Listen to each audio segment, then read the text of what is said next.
Your boy, Pete Nut, coming at you with another reaction. And before we get into this, welcome to the Peanut Gallery, y'all. Live edition. And today, y'all knew I was gonna cover this right here, man. I'm a big time JJK fan. Shout out to I'm Kevin, man.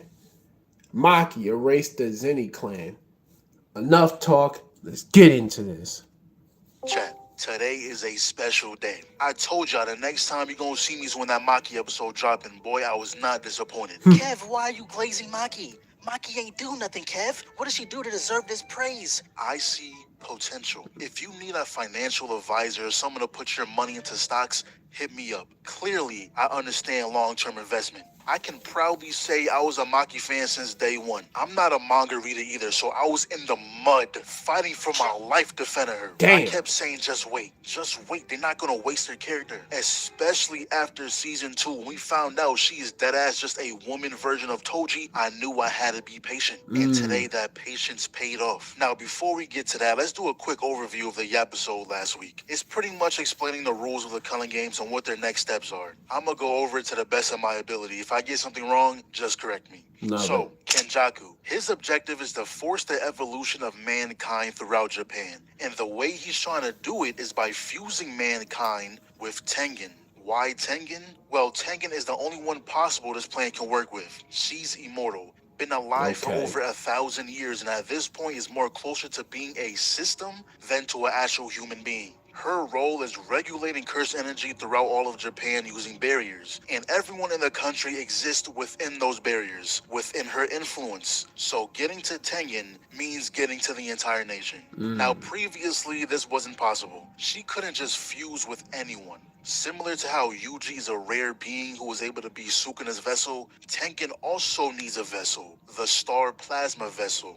However, the only person who is capable of being said vessel got her shit blown smooth off. I'll never forget that, man. That changed put the whole show, man, and that man's character, bro. The whole show shifted after that, bro. She got sent to the upper room, bro. Been 12 years since then. Now she's able to fuse with someone other than the vessel. And whoever fuses with her now will become something more than a sorcerer. A whole new being entirely, and that's what Kenjaku wants. Now, Tengen is able to keep her form as well as her sense of reason thanks to her barrier techniques. But that doesn't go for the other niggas. If she fused with all those people and even one went out of control, the world will end. She said because evil was spread to everyone instantly. There would be no boundaries between individuals. The impurities of 100 million would flood the world. Huh? Now, hearing that for the first time, I had no clue what the fuck she was talking about.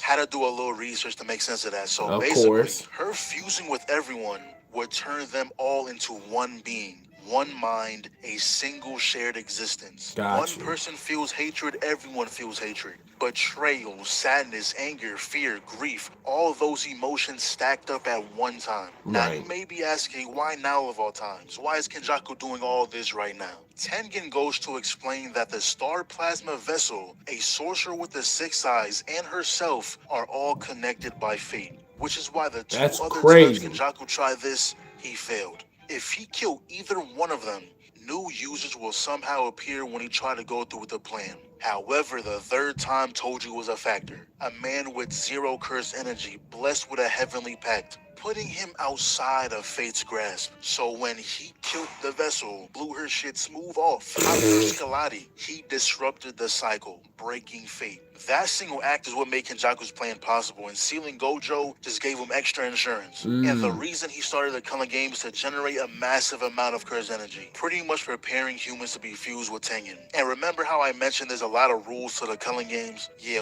one of them prevents the game from ending. Wow. But there's What? also another rule. If you get enough points, you can add an additional rule. So that means they have to participate in order to create a way out of the game. They also came Okay. here to figure out how to free Gojo. Tengen simply had a fucking back door to the seal that was used on him. Now, of course, you can't just open it and free him. The person with the front half is the one with the authority. You'll need to find something or someone, some girl named Angel who was also around since 1,000 years ago, who can extinguish curse techniques. So here's the game plan. Yuki and Nice Choso will pun. stay here to protect Tengen. Yuta will participate in the color games right away to gather some information. Megami and Yuji will go see Akari, who I've heard so much about. Seen that nigga dancing at some point. But they need to find a way to recruit him no matter what. Apparently, he's just as strong as Yuta. And finally, Maki will go to the Zenin house to get her cursed tools. Now get this. He walked in, bumped his head on the doorframe, laughed it off, and said I'm used to it. Used to what?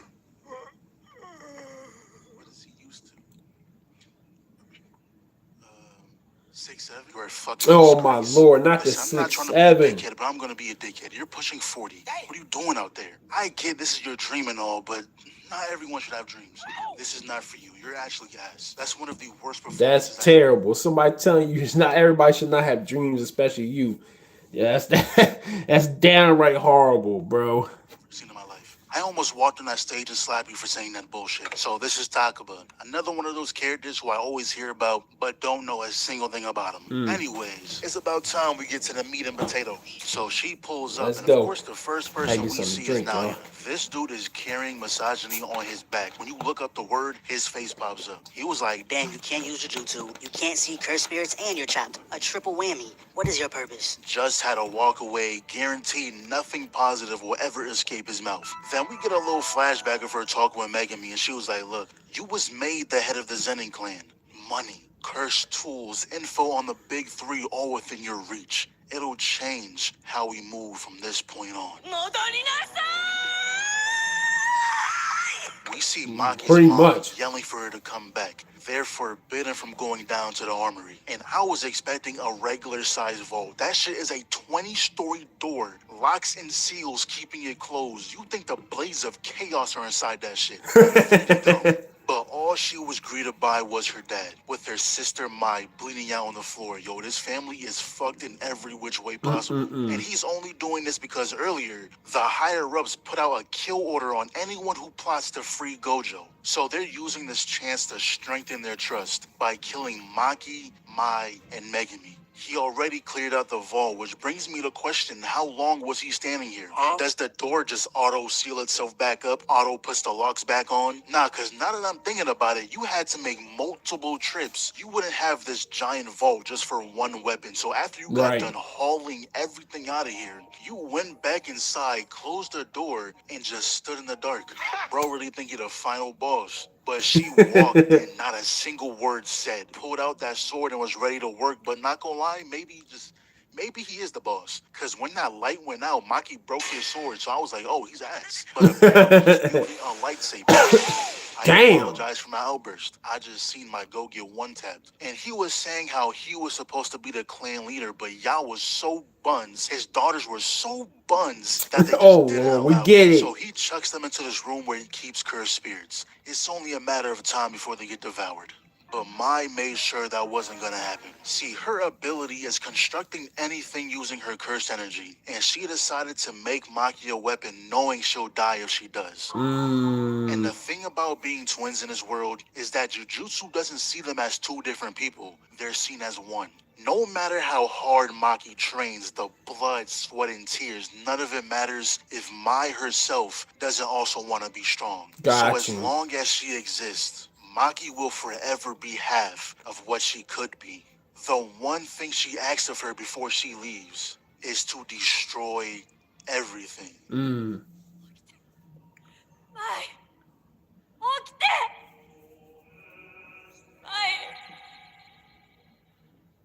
R.I.P. My body remembers the fear I tried so hard to forget.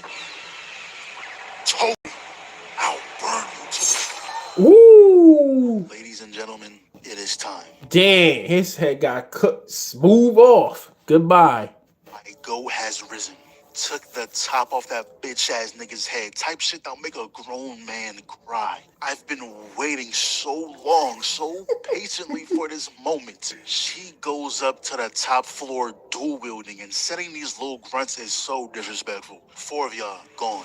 Damn. Wasting no time just walking you down. That one got his sternum caved in, head sliced, arm chopped, flips over. Damn. Kill here. And joy at? Are y'all just gonna keep coming in one by one? Come on, jump me. All of y'all at the same time. Let's make it interesting. Wow. And he's gonna come in doing all this extra shit. Fuck out of my face. No look double kill, and this shot right here is Damn. hard. I ain't never see a floor angle, but they That's done changed wild. it to black and white. Killed like 10 at one time. 2 more ran in, immediately decapitated. Woo. The sword chopped him in 2. Damn. Tomahawked her primary, and that shit got jets on it. What? In the middle allowed the sword to do the work, but she said, hold on, y'all think it's safe up here? No, please. Massacred everyone upstairs, so she jumps back Damn. down. And she's Sleepless skating like on 20. blood? Limbo's the sword, yeah, give me the main. She's out here. Wait a minute. She's skating on blood and she limbo while on the blood, taking ankles? What? He's skating on blood. And I guarantee this guy stood back here for a reason. He didn't even have a sword he in had his no hand, chance. no weapon of protection. He was about to play dead. She ain't giving no chance. So she runs back into the crowd, took the boy's arm, cuts off his torso, and this dude got the most unfortunate death. Bro, wait a minute. Wait, that's gotta be one of the worst deaths, like he's about to say, but I gotta say something. How the hell you go out by somebody's arm being cut off and it flies and goes through your head? You gotta be one unlucky mother effer, bro. That is just a sad way to go out. Even go out to the person annihilating your squad. You went out to the random pair of forearms she happened to chop off, and then she proceeds to I don't even know what she did, but everyone went in the crazy. room is now dead. Yo, Damn. yet? Huh? Great Neptune! And this random old man was just in the cut, conjuring up some spell which frankly did not a thing. Right. All these explosions, the giant hand, she gave not a single fuck. In fact, she broke out of it with ease, got straight in his face. Now, these guys are considered the strongest sorcerers the Zenin clan has to offer, so finally, we have some comps. Okay. She broke his sword and snatched his fucking throat out. And the Damn. universe was really not like this guy. His broken sword came back, struck him in the back of his head. Anyway, on to the next. And I think she's going for a world record. Is that the second throat she done snatched? Good and the other guy Lord. uses some gravity technique, but it don't really matter because she smiles and started forcing her way out of it. And What? this dude is taking his sweet time to hit her. The other guy was like, yo, what are you doing? Are you ore farming out there, nigga? Are you serious? This is not your episode. Shit, they don't even know your name. Our clan only exists because Toji allowed it. She's become exactly what we feared. Took the dude like 40 seconds, but he finally attacked. Did some punch nuke, and bro over here was like, yes. That's you crazy. Did it, man. You did it. She walked out holding his head, tossed that motherfucker into the river, and finally... My man did that whole crazy punch just to get his head taken off. Yeah, that man's pathetic, bro. Alia shows himself. I wanted her to beat his ass since the first episode, and map of my goodness, y'all cooked. Nalia is Ooh, look at the hands, boy. Exchange. And he was Good like, kick. shorty, you are not Toji. You better calm all that down. But not gonna lie, it's a known fact. Your punches do no damage. Look soothing even, like a nice massage. All the damage you're doing is not from you. That's it's from wild. the mountains you're throwing her into. Perfect evidence. What is she doing? Got thrown through everything possible, and she's out there enjoying the breeze, bro. You're How you skating backwards like that? Coming to The a complete visuals, stop. bro. Naoya is coming through at top speeds, blowing through mountains, thinking, I know your game plan. You're trying to tank my hit straight on, as if I'd be that stupid. Yeah, like I said, your ass. Oh, I'll no. let the camera spin around a few times. Make sure they get you a good angle. Hold on. Gotta go back a little bit. You're trying Hold to take on. my hit Hold straight on, as if I'd be that stupid. Yeah, like I said, your ass. I'll let the camera Look at this. Hold on. spin around a few times. Make Look. sure they get your At this point, as the memes in the saying go, at this point he knew he fucked up. angle. This may be one of the rare times we got 4 replays. Usually it's 3. Damn! Crushed. And then she casually goes back into the house. Ma! Yo, Ma, where you at? Now, she does get taken out too, but made sure Naoya wasn't getting out of this. So after that, the Gojo and Kami clan sent a proposal to the higher-ups to remove the Zenin clan from the Big 3. Let's go ahead and give that a round of applause. This might be my favorite episode JJK has ever produced. My fellow Maki defenders, let's all enjoy this day. Maybe fire up the grill. It's a special occasion. Until next time. Ooh, wee. Yo, Maki definitely was on the redemption arc. Oh my lord, the animators went insane, bro. Insane with the visuals, the choreography, the fighting, bro. How Maki skating on blood, bro, is insane to me, yo. Boy, yeah, the visuals for season 3 is going crazy, boy. Man, oh man, oh man. This was tough, man. Shout out to the homie, I'm Kevin, man, for dropping this one. Appreciate you, bro. Make sure y'all follow this, man. He drops nothing but peak, mainly anime commentary, bro. He puts a lot of people on like unknown shows too. That was my reaction to Maki Erase the Zenin Clan. If y'all have not watched season 3 so far of JJK, please do so. Before I end this, thank y'all so much for supporting the channel. We're 10K subs, I'm out.